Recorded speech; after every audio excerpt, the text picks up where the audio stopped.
கரூர்ல சிஎம் விஜய் அவர்கள் யாருமே ஒரு ரூபா கூட லஞ்சம் கொடுக்காதீங்க, அப்படி கொடுத்தா அப்படி யாராவது கேட்டாங்கன்னா இது எங்களுடைய ஆட்சி, இது விஜயனுடைய ஆட்சி, விஜயனுடைய ஆட்சி, எங்க அண்ணனுடைய ஆட்சி அப்படின்னு நீங்க சொல்லுங்க, தைரியமா சொல்லுங்கன்னு சொல்லியிருக்காரு. ஸோ இந்த நேரத்தில் சொன்னா நல்லா இருக்கும்னு நினைக்கிறேன். போன வருஷம் ஒரு லேண்ட் ஒன்று வாங்கியிருந்தேன், ஒரு இடத்துல வாங்கியிருந்தேன். அந்த லேண்ட் சரி இப்போ நம்ம கட்டலாம், ஒரு பில்டிங் மாதிரி கட்டி அதை ரெண்டுக்கு விடலாம் அப்படின்னு யோசிச்சுட்டு இருந்தேன். ஸோ அதுக்கு அப்ரூவல் கொடுத்தேன். இந்த பில்டிங் அப்ரூவல்லாம் கொடுக்கும் பொழுது அந்த நடுவில் இவங்களா இருப்பாங்க இல்லையா, அந்த பண்ணி கொடுக்குறவங்களா இருப்பாங்கல்ல, அவங்கெல்லாம் சொன்னது இந்த மாதிரி சார் நீங்கள் அஃபிஷியலாக 3.5 லட்சம் ரூபாய் கட்டணும், அன்அஃபிஷியலாக ஒரு 3 லட்சம் ரூபாய், 3.5 லட்சம் ரூபாய், 4 லட்சம் ரூபாய் ஆகும் சார் அப்படின்னா.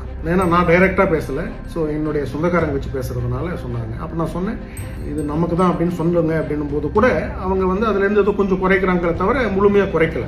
அப்போ ஆட்சி மாற்றம் வருது, விஜய் அவர்கள் ஆட்சியாக உட்கார்றாரு. அவர் உங்களுக்கு எல்லாருக்கும் தெரியும், ஊழலுக்கு எதிர்த்து ரொம்ப கடுமையாக ஒரு வார் டிக்ளேர் பண்ணியிருக்காரு. Very happy. நான் கூட யோசிச்சேன் இதெல்லாம் சும்மா சொல்றாரு போல இருக்கு, இது என்ன பெருசாக நடந்துற போகுது அப்படின்னு நான் யோசிக்கிறேன். நீங்க நம்ப மாட்டீங்க, என்கிட்ட கேட்ட அந்த 4 லட்சம் ரூபாயில ஒரு ரூபா கூட இவர் ஆட்சிக்கு வந்த பிறகு அவங்க கேட்கல. அந்த அளவுக்கு ஒரு பயம், ஊழல்னாவே சொல்றதுக்கு கேட்கறதுக்கே ஒரு பயம் கீழே உருவாயிருக்கு. இது ஒரு நல்ல விஷயம் நினைக்கிறேன்.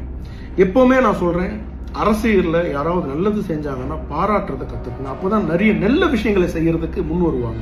JNN Institute of Engineering, Chennai. Join CSC, AA and ML, Cybersecurity, MBA and more.